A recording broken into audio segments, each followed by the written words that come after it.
Primera de Crónica, capítulo 13. Y el verso 4 es el que vamos a tomar, o mejor, el verso 3. Capítulo 13, verso 3. Y dice así: y traigamos el arca de nuestro Dios a nosotros, porque desde el tiempo de Saúl no hemos hecho caso de ella. Traigamos el arca de nuestro Dios a nosotros, porque desde el tiempo de Saúl no hemos hecho caso de ella. Favor de tomar sus asientos.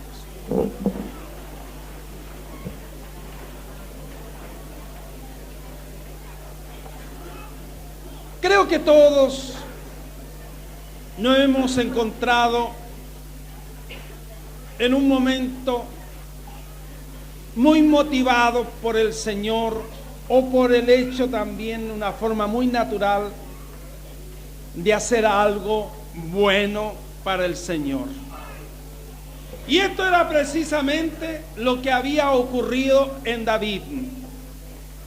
David deseaba hacer algo bueno. El arca de Dios estaba fuera de Jerusalén y él quería verla regresar para que el pueblo consultara a Dios. Todo esto era importante. Todo esto era bueno. Todo esto, hermano, era lo que realmente necesitaba el pueblo de Dios. Porque, según la Escritura, había un solo lugar donde el pueblo tenía un encuentro con Dios. Y ese lugar era solamente el arca. Ahora, para llegarse a ella, había una manera como hacerlo. Dios lo había establecido claramente en su palabra. Y había que hacerlo a través de sacrificios, o mejor dicho, a través de sangre derramada, para poderse acercar hasta ese lugar donde estaba la presencia del Señor. David reconoce algo, y lo reconoce públicamente, y la gente también era testigo de aquello, y es como había sido bendecido por Dios. David había sido bendecido del momento que fue ungido como rey de Israel. Él fue ungido y bendecido, tanto que los necesitados y todos aquellos vieron en él algo que no encontraron en Saúl, y es precisamente un siervo completamente ungido por el poder de Dios para ser el rey de Israel. Amén. Bien amados en el Señor, todo lo que él deseaba hacer estaba bien. ¿Quién no desea tener cerca y muy cerca a Dios? ¿Quién no quiere tener cerca a aquel que fue, hermano, el medio y el motivo para recibir una bendición como la que él tenía? ¿Quién no quiere tener cerca a aquel que le dio esa fuerza y esa valentía para destruir al enemigo que el pueblo de Israel tenía? Y en este caso era, hermano, Goliat. ¿Quién no desearía tener cerca a aquel, hermanos, cuya unción le permitía transmitir tanto poder aún en los cánticos? Que el rey Saúl, cuando estaba posesionado de un espíritu inmundo, el cántico del rey David le permitía, hermanos, aleluya, ser libre de aquel espíritu que le atormentaba. ¿Cómo no quería tener cerca de aquel que lo había honrado de tal manera? Aleluya, que lo había hecho rey de un pueblo. Amén. Amados en el Señor, hay cosas que podemos hacer, pero si esta no la hacemos conforme a la palabra del Señor, por muy bendecidos que seamos, por muy apoyados que seamos, aunque sintamos la presencia del Señor, si no lo hacemos de acuerdo a la palabra de Dios, de seguro que vamos a tener como consecuencia, en el lugar donde vamos a traer el arca y la presencia de Dios, no vida, sino que muerte.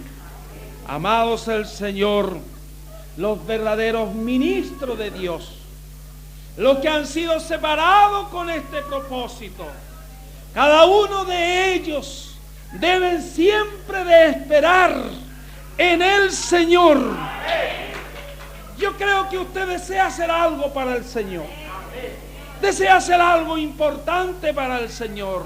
De seguro que se ha propuesto de hacer algo que sea no tan solamente notorio, sino que sea un aporte para que sea una bendición dentro del pueblo o de la iglesia o donde quiera que usted se encuentre. Pero asegúrese que está en la voluntad de Dios. Bien, ahora notemos una cosa. ¿Quiénes son nuestros consejeros cuando nosotros queremos hacer algo para el Señor? ¿Con quién se aconsejó David en esos momentos cuando él se sintió motivado de traer el arca de Dios? Según la palabra nos dice claramente, entonces David tomó consejo con los capitanes de millares y de cientos y con todos los jefes. ¿Se da cuenta? ¿Con quién se aconsejó? No fue con alguien que realmente podía haberle dado la luz suficiente para dar los primeros pasos, sino que siguiendo la línea como rey se aconsejó con ellos, los cuales eran tan ignorantes en este aspecto de la cual David iba a hacerlo y que lo deseaba con todo su corazón. Amados en el Señor, ¿quién era la fuente de la sabiduría? ¿Quién era la fuente de la bendición? ¿Quién era lo que podía guiarle? Según la palabra de Dios, en este caso, eran los sacerdotes. O de lo contrario, el profeta Natán, en el cual, hermanos, él le conocía muy bien. ¿Por qué de los sacerdotes? La Escritura nos dice, porque los labios de los sacerdotes han de guardar la sabiduría y de su boca buscarán la ley, porque mensajero es de Jehová de los ejércitos. Amén. No buscó el consejo en el sacerdote. No buscó en el consejo en cuyos labios estaba la sabiduría. No buscó el consejo en aquellos que eran los guardadores de la ley de Dios. Amén. ¿Por qué no consultaron a la fuente del conocimiento? ¿Por qué no lo hicieron con ellos? Amados, ¿a quién se consulta hoy día para hacer algo en el cual estoy seguro que puede ser de bendición, como una campaña evangelística, como un movimiento donde quiera que sea, en un gimnasio, como hacer una labor de puerta en puerta, como hacer reuniones públicas? Pero muchas veces todo lo que se ha hecho sin consultar a Dios y a su palabra no sirve, porque buscamos siempre la opinión del hombre, siempre buscamos el apoyo en aquel que cuenta con más alma, siempre buscamos el apoyo con aquel que tiene también los medios como para realizar los gastos que demanda un movimiento como de los que ya he mencionado antes. Amados, se consulta y se pide la opinión del hombre, pero el consejo de Dios, la sabiduría de Dios que está en esta palabra, la desechamos, la desestimamos, Buscamos el consejo en la denominación, buscamos el consejo en los dogmas, buscamos el consejo en las tradiciones, buscamos el consejo en la secta, pero menos lo buscamos en el fundamento que tenemos y que es precisamente la palabra de nuestro Dios. Amén. Israel tenía necesidad del arca. Sí, hermanos, la necesitaba. Porque ahí estaba la presencia de Dios. La necesitaba, sí, claro que la necesitaba. Pero nos preguntamos en esta hora, ¿por qué estaba el arca fuera de Jerusalén? Israel siempre vivió momentos críticos, momentos muy malos y momentos por los cuales muchas veces no tuvieron la presencia de Dios, el apoyo de Dios, a pesar de que el arca estaba dentro de Jerusalén, a pesar de tener el arca dentro. Pero cuando el pueblo anduvo fuera de la palabra, fuera de la ley, fuera de la gracia de Dios, Dios no le apoyó en nada. Y mientras el pueblo de Israel tuvo ministros como los hijos de Elí, que en vez de honrar a Dios, ellos corrompieron las cosas sagradas con la actitud que ellos tuvieron tan carnal en aquellos días.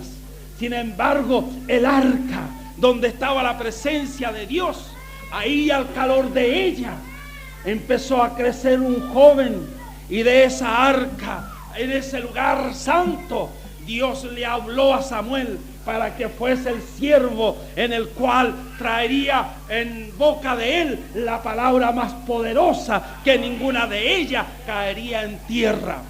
Sin embargo, por causa de ese mal comportamiento, Dios no le apoyó en la lucha que tenían contra sus enemigos, que en este caso eran los filisteos. La palabra del Señor nos habla y nos dice que allá los hijos de Elí mandaron a buscar el arca y la llevaron hasta ese lugar. Los filisteos, al ver la gritería, el gozo que le causó a los soldados la presencia de Dios ahí en el arca, ellos temblaron, tuvieron temor. Pero ¿qué pasó? Ellos aconsejaron a sus tropas de ser valientes y fuertes para tomar posesión incluso de aquel trofeo que para ellos era algo, hermanos, que lo necesitaban y que sabían que para el pueblo de Israel era poderoso en los días que ellos anduvieron rectamente en la presencia de Dios. Si hay algo que a mí me llama la atención en este momento, ellos llevaron el arca. Tuvieron fe en el arca, pero no tuvieron fe y confianza en el Dios que estaba en el arca. Y ese Dios que estaba en el arca era Jehová, el Dios de Israel, el eterno, el poderoso, el único, el gran yo soy. ¡Aleluya! Parece que cuando hablamos así faltásemos a la verdad. Pero yo quiero decirle que cuando ellos caminaban rectamente, las naciones vecinas temblaban.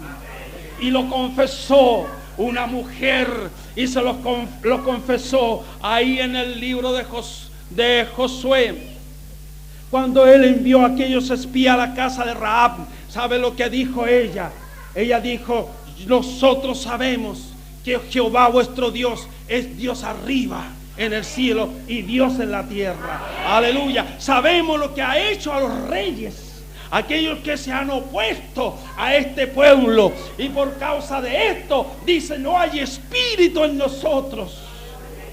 Nos sentimos totalmente sin fuerza, sin ánimo, porque cuando el pueblo de Israel estaba en comunión, en santidad, Dios hacía grandes maravillas en medio de ellos.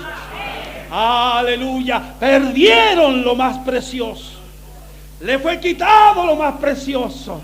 El arca fue tomada y trajo dolor y muerte para ellos cuando el arca fue quitada. ¿Por qué razón? Porque Elí murió por causa de aquello. Aleluya. Y hoy mujeres que estaban encintas dieron a luz por saber que el arca había sido quitada. Y los hijos de Elí también murieron.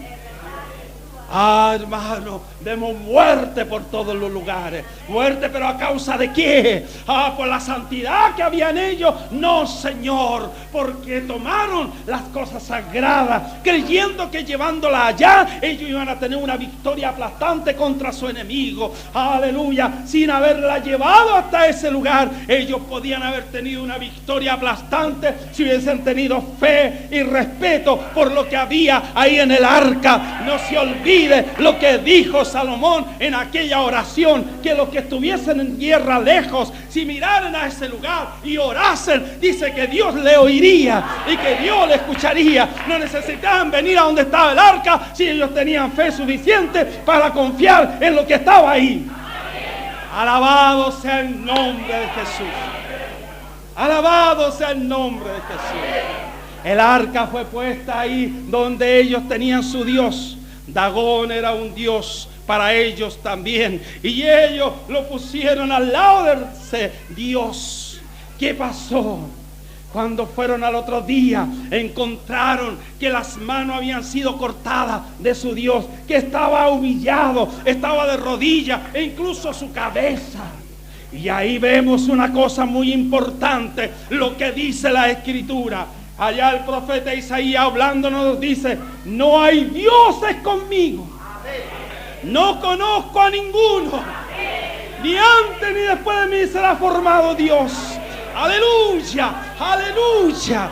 Ese Dios idólatra estaba humillado. Ese Dios idólatra tenía sus brazos cortados. Ese Dios idólatra que tenían ellos, su cabeza había sido cortada, porque no hay dioses con él. Él es único. Aleluya.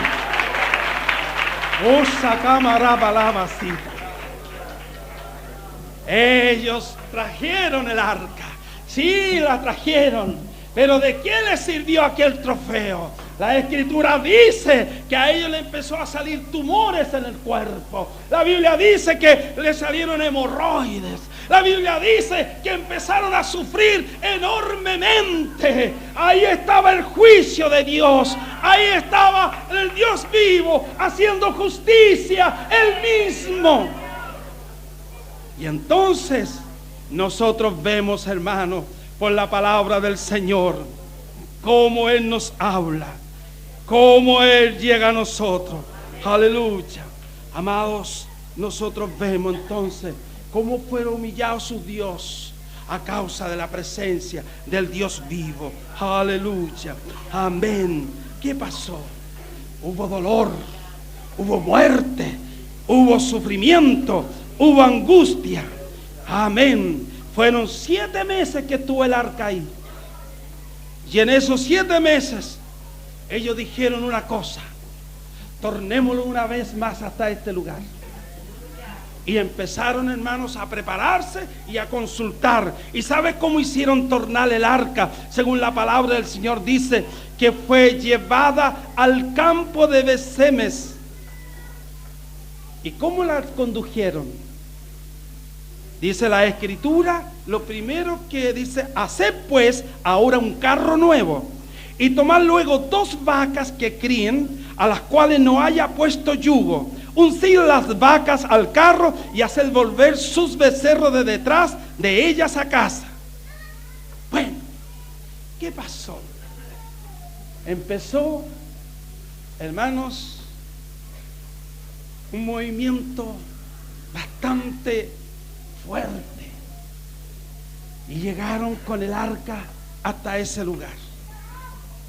La tornaron una vez más a donde había sido antes llevada. Pero ¿qué pasa cuando ellos llevaron el arca? Hermanos, la muerte no se hizo esperar. La muerte vino pronto.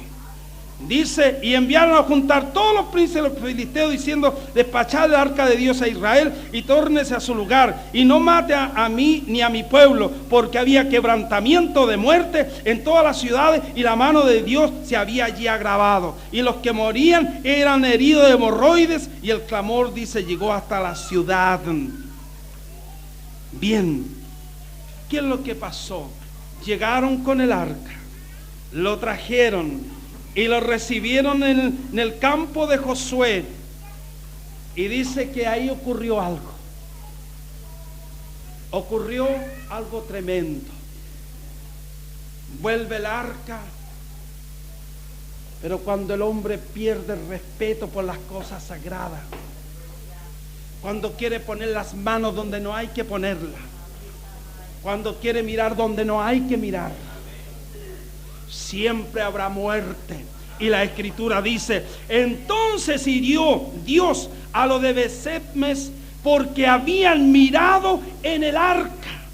Hirió, dice, en el pueblo 50,070 hombres, y el pueblo se puso de luto porque Jehová le había herido de tan gran plaga. Y dijeron los de Beth-semes: ¿quién podrá estar delante de Jehová el Dios santo? ¿Y a quién subirá desde nosotros? Amén. ¿Y quién subirá desde nosotros? Bueno, hicieron tonar el arca, volvió el arca, pero ellos pusieron sus ojos a donde no había que mirar. Aquí no nos dice que tocaron, miraron solamente. ¿Por qué razón? No olvide que habían 4 ángeles con sus alas que cubría ese lugar, precisamente por eso, para que no mirase. Amados, qué terrible es cuando queremos hacer algo bueno para el Señor, pero no lo hacemos conforme qué cosa. ¿Conforme qué cosa, hermano? Amén, conforme a la palabra. Aleluya. Bien. Esto es lo que aconteció. Por eso que David dijo que la arca había estado ¿dónde? Fuera de Jerusalén. Y él dijo: hay que traerla, vamos en busca de ella. Pero, amados en el Señor, no resultó como él quiso. Hizo una buena propaganda, un buen movimiento, envió mensajeros por todas partes para que se preparasen para aquel día cuando el arca iba a entrar nada menos que a Jerusalén. Aleluya. Pero ¿qué ocurre? ¿Qué pasa? ¿Se da cuenta que ya hay un mal paso en todo lo que hemos visto? ¿Qué hace David? Precisamente lo que hicieron los filisteos. Él hizo un carro nuevo y sobre ese carro puso el arca. Y empezaron a cantar, empezaron a danzar. Empezó David con toda su fuerza a hacerlo, y con canciones, y con arpa, y con salterio, y con panderos, y con címbalos, y con trompeta. Pero esa alegría duró muy poco. No llegó el arca a Jerusalén por la sencilla razón que los bueyes tropezaron y el arca empezó a tambolearse. ¿Y qué pasó? Uno de ellos puso la mano. Aquí no miraron, aquí pusieron ¿qué cosa? La mano. ¿Y qué pasó? Murió. Había muerte. Amados, vea usted cuántos buenos propósitos hay en nosotros. Y en vez de traer gozo, alegría, esperanza a ese pueblo que precisamente necesita de esa arca, que necesita de Dios, trae ¿qué cosa? Muerte, dolor. Amados, es una gran enseñanza para cada uno de nosotros. Tenemos buenos propósitos, tenemos buenos deseos, tenemos buenos anhelos, amén. Pero consultemos ¿a quién? A Dios. ¿Y a qué más? Y a su palabra. Aleluya. Ahí terminó, ¿qué cosa? La alegría. Ahí terminó el cántico. Ahí terminó todo. Ahí terminó la danza. Ahí los músicos lo dejaron, hermanos, sus instrumentos. ¿Por qué razón? Porque alguien puso la mano donde no podía ponerla. Amigo, qué cosa más triste. Y a veces nos preguntamos qué tiene que ver esto con nosotros en estos casi 2000 años después de Cristo. Yo quiero decirle, tiene que ver mucho. Y mucho. Y luego el Señor le va a mostrar por qué. Porque cuando una persona comienza a errar, ligerito va a comenzar a errar en todo. En todo. En todo. ¿Por qué? Porque pone las manos donde, hermanos, no puede hacerlo. Pone las manos donde le pertenece a Dios. Pone las manos donde no debe llegar con ellos. Bueno, veamos entonces. Hay una persona que muere. ¿Y por qué muere? Porque un rey deseaba hacer algo bueno para Dios, pero fuera de qué cosa, de la palabra. Millones mueren espiritualmente por causa de qué cosa, de gente muy bien intencionada. Hay muchas personas que quieren hacer algo a su manera, quieren hacer algo como ellos quieren. Quieren cambiar todo lo que Dios ha establecido. Quieren tener métodos nuevos. Yo le quiero decir, ¿qué aconteció con los hijos de Coré? Cuando ellos, hermanos, ofrecieron allá, hermanos, un culto falso. Un culto según ellos pensaron que podría aceptarlo el Señor. ¿No trajo muerte para ellos? ¿No trajo muerte para todos los que estaban con él? Amigos, hay millares que hoy día están muertos espiritualmente. Mueren espiritualmente. ¿Y mueren a causa de qué? A causa de gente bien intencionada, pero que no hace las cosas conforme ¿qué? A la palabra de Dios. Qué bueno es preguntarnos a veces, ¿estará bien esto? ¿Estará conforme a las enseñanzas que Dios nos ha dado? Aleluya. Amados hermanos, cuando David vio caer a Usa al suelo, muerto, terminó toda su alegría. ¿Por qué razón? Porque la muerte había visitado el campamento en ese momento. No queremos que Dios nos traiga muerte. Queremos hacer las cosas bien para que Dios ponga vida. Ponga vida. Ponga vida. Ponga vida. Aleluya. Nuestros hermanos que vinieron de la Argentina, ellos dijeron que cambiados estamos. Sí, cada día vamos dando un paso más. Cada día vamos buscando la perfección. Cada día queremos tener un encuentro con el Señor. Cada día queremos que ese Dios hable por nosotros. Que ese Dios esté en todo lugar. Que ese Dios tome dominio a los niños. Que ese Dios tome dominio a los ancianos. Que ese Dios levante un pueblo temeroso y que crea y que conforme a la palabra de Dios haga todas las cosas. Aleluya. ¿Se da cuenta usted qué es lo que hizo David? Tomó un método para hacer las cosas. Y ese método lo tomó ¿de dónde? Los filisteos. ¿Se da cuenta? Hizo lo mismo que ellos hicieron. ¿Cuántas iglesias en estos días están llenas de estos métodos de los filisteos en el servicio que prestan a Cristo? Consideraron que lo que hizo los otros era bueno y ellos lo aceptan y lo ponen dentro del lugar. Pero amigo, no vamos a mirar lo que hicieron los otros. Miraremos siempre la palabra de Dios. Y lo que ella nos diga, eso haremos. Lo que ella nos enseña, eso haremos. Amén. Amén. Amados hermanos, ¿cómo se llevaba el arca? No se llevaba en un carro, por muy nuevo que sea. No, Señor. El arca ni siquiera la tocaban. Tenías unas argollas donde pasaban, hermanos, ¿cómo se dice eso largo? ¿Ah? Ya, vara, eso, varas cubiertas de oro. Y luego la levantaban y la llevaban sobre sus hombros. Esa era la manera de llevarla sobre sus hombros. Y cuando ellos llevaban el arca sobre sus hombros, era como Dios lo había enseñado, era como Dios lo había hablado. Pero bien, pues si tenemos un método nuevo ahora, subámonos a otras cosas.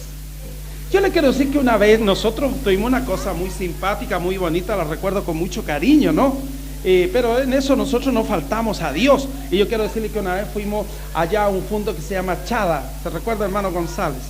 A ese fundo, hermano, fuimos nosotros porque ahí había un lugar donde aparecía un duendecillo y tenía trastornado ese fundo. Pero ¿qué pasa? Llegamos hasta ahí en el bus que él tenía, y luego ahí nos esperaban a nosotros dos carretones. En uno subió el coro y en el otro los predicadores. Y en la primera parte del coro, hermano, muy bonito, todos cantando con guitarra, y los predicadores íbamos atrás. Y yo pienso que ahí llevamos un evangelio bien a la chilena. Y recorrimos todo ahí el fondo. Y en cada lugar nos hacían detenernos y querían ofrecernos de todo. Ahí testificamos, ahí cantamos y ahí le entregamos la palabra del Señor. Hasta que llegamos al lugar donde fuimos. Y yo quiero decirle que de ese día hasta hoy día, nunca más ese espíritu ha molestado en ese lugar. Aleluya. ¿Por qué, amados hermanos? Íbamos en esos vehículos, pero a ese Dios lo llevamos dentro de nosotros. Vivía en nosotros. Íbamos con ese fuego divino y con esa seguridad que al hacer la oración Dios se iba a glorificar grandemente. Yo quiero decirle que un día ahí vino un hermano que de apellido León, llegó hasta aquí, hasta la casa, y él vino. ¿Sabe con qué propósito? Dijo que había un trabajador que tenía una llaga en la pierna y que este señor, cuando llegaba la hora de almuerzo, tenía que ponerse muy lejos porque la hediondez era terrible y aún ya tenía gusano en la pierna. Pero con esa fe, hermano, que no tiene levadura, esa fe como el grano de mostaza. ¿Saben lo que él dijo? Si usted pone las manos sobre un paño, me dijo, yo sé que él se sana. Y nosotros oramos con fe. Pusimos aceite sobre ese paño. Él lo llevó. Él volvió a los 15 días del momento que el paño fue puesto en su pierna. Fue sano instantáneamente. ¡Aleluya! Amén. Bendito el Señor. Porque ese es el método de Dios. ¿Lo hizo quién? Nosotros no entregamos nuestros delantales ni nuestros pañuelos como lo hacía Pablo. Pero sí oramos sobre una prenda limpia, sobre un lienzo limpio. Y lo enviamos ungido. Oramos confiando en que Dios iba a obrar. Aleluya. Amados en el Señor, ¿qué pasa? ¿Qué ocurre? El arca la dejaron en casa de Obed-Edom. ¿Y sabe lo que ocurrió el arca cuando estuvo en esa casa? Ocurrió algo grande.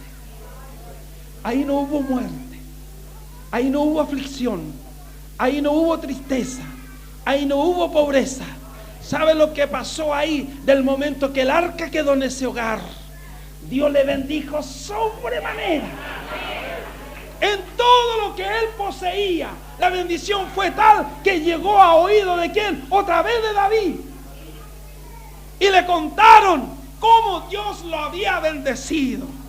Quiere decir que cuando nosotros recibimos a nuestro Dios y sabemos honrarle, por muy humilde que sea nuestro lugar, será bendecido. Aleluya. Será bendecido. Será bendecido. Será bendecido. Oh, gloria. Gloria, gloria al nombre de Jesús. Gloria al nombre de Jesús. Después de 3 meses, hermano, fueron en busca del arca. Pero veamos ahora cómo lo hicieron. ¿Qué es lo que hace David ahora para traerla? Y yo veo aquí en la escritura esta palabra. Mire lo que dice David ahora. Fue una lección dura, pero no fue a sus capitanes, no fue a su ejército ahora para aconsejarse. No, ahora no se aconsejó con ellos. La palabra del Señor dice: y díjole: vosotros que sois los principales de padres entre los levitas. ¿A quién buscó? A los levitas, vosotros, dice. Pero mire lo que le dice. Y yo creo que cuando nosotros hacemos lo que dice aquí la escritura, vamos a Arisha Crevis. Aleluya. Vamos a gozar de continuo de la presencia gloriosa de este Dios a quien servimos, de este Dios a quien alabamos. Y cuando vemos de la bendición que poseemos, yo he visto, hermanos, sueldos tan pequeños en familia aquí de la iglesia, y sin embargo veo que cómo logran tener tantas cosas aún sin siquiera pedir algo fiado, o en firmando letras, o encalillándose con algo, sino que viven de eso y viven bien, están tranquilos, son alimentados, están rosaditos, están gorditos, porque la palabra del Señor no puede faltar. Aleluya, porque el Dios que nos habla así no ha faltado jamás a los que confían y a los que creen en Él. Aleluya. Mira lo que dijo: y díjole: vosotros que sois los principales padres entre los levitas. Y viene la palabra que me reservé y dice: santificaos. Santificaos.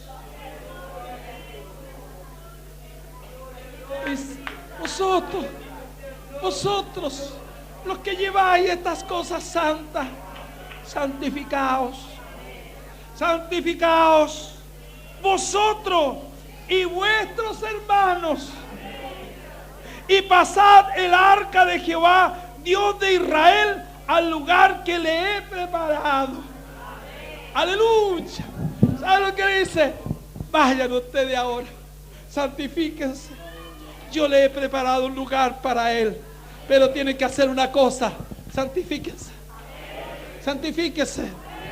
Santificados, dice el Señor, los que lleváis los vasos sagrados. Gloria.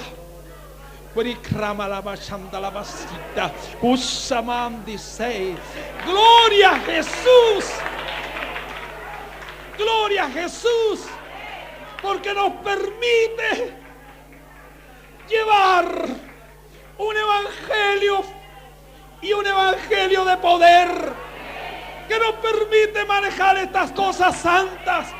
Pero Él nos dice una cosa: santificaos. Santificaos. Aleluya. Amén. Aleluya. Y dice: pues porque no haberlo hecho así, vosotros la primera vez, Jehová nuestro Dios hizo en nosotros rotura, por cuanto no le buscamos según las ordenanzas. Él reconoce. Él no dice: yo tuve buena intención y ¿qué pasó? No, dice: no hicimos conforme a qué cosa, a sus ordenanzas. Y luego así los sacerdotes y los levitas se santificaron para traer el arca de Jehová, Dios de Israel. Amén. Se santificaron, dice, para traer ¿qué cosa? El arca. El arca. Aleluya. Amén. Gloria a Jesús. ¿Cómo se presenta ese rey que había sufrido tanto? Aquel rey que reconoce su error. ¿Cómo se presentan? Amados hermanos, a veces nosotros somos bien descuidados como nos presentamos, ¿no es cierto? Yo sé que a veces tenemos nuestra corbatita, tenemos todo, pero presentamos así nomás. Pero cuando se trata de hablar con el presidente de la República, con otros, ay, santo Dios, ¿cómo nos presentamos? ¿Cierto? De etiqueta, ¿no es cierto? Y yo creo que sí, yo sé que hay corbata y camisa buena para ponerse. Hay como una persona que yo le vi un traje colgado ahí en el ropero. Le dije, ¿cuándo se va a poner este traje? Ah, mi hijo, lo tengo guardado para cuando me muera. Un traje que nunca se lo había puesto. Lo iba a usar cuando se iba a morir, fíjese. No habrá mucho aquí que tiene el traje guardado para ese día. Fíjese lo que hace David. Me gusta lo que hace David. ¿Cómo se presenta en ese momento? Mire lo que dice. Y David vestido de lino fino. Se vistió de lino fino para llegar hasta ese lugar donde estaba el Dios que lo había bendecido, donde estaba el Dios que le había dado grande victoria sobre sus enemigos, donde estaba el Dios que lo había hecho rey de Israel. Aleluya, bendito el nombre de Jesús. Vestido, dice, ¿de qué cosa? De lino fino. Así se presentó, impecable, impecable. Amén, amén, aleluya.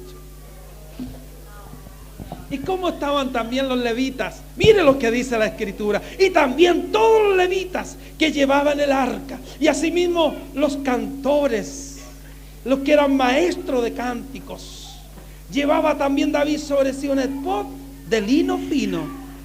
De esta manera llevaba todo Israel el arca del pacto de Jehová.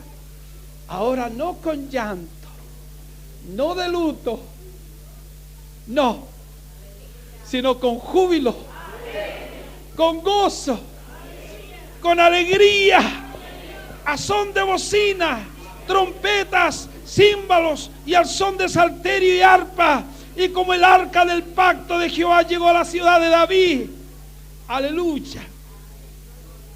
David, cuando llegó a esa ciudad, él ya no cantaba ahora, a él ya no orillara malabasí.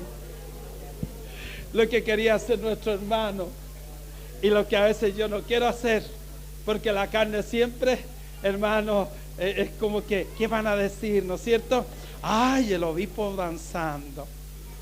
Sin embargo, ahí cuando llega ese momento, David ahora entra en un trabajo. ¡Aleluya! Danza, danza, danza, danza, danza, danza. Y en la danza ponía toda su fuerza, todo su gozo, toda su alegría. Y había motivo, hermano, porque el arca había llegado al lugar, porque Jerusalén es la ciudad del gran rey. Y ese gran rey, a pesar que David había sido tan honrado, no era él el gran rey. Hacía su entrada ahora el gran rey. Venía de esa arca. Y es por eso que hacía qué cosa. Danzaba, saltaba, saltaba, saltaba.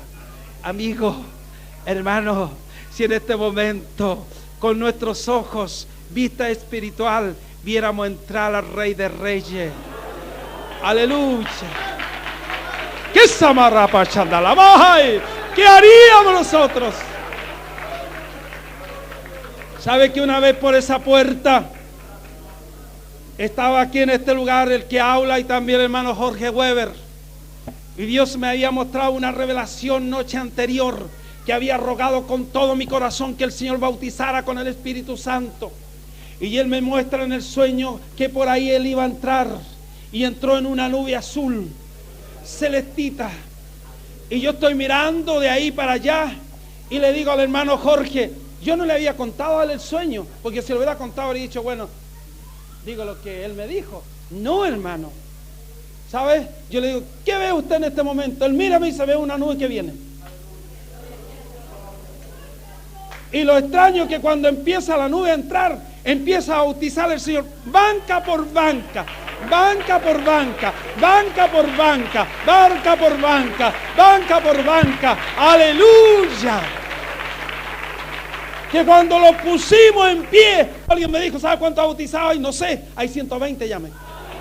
Aleluya. Puesto en pie. ¿Cómo salimos al encuentro del Señor?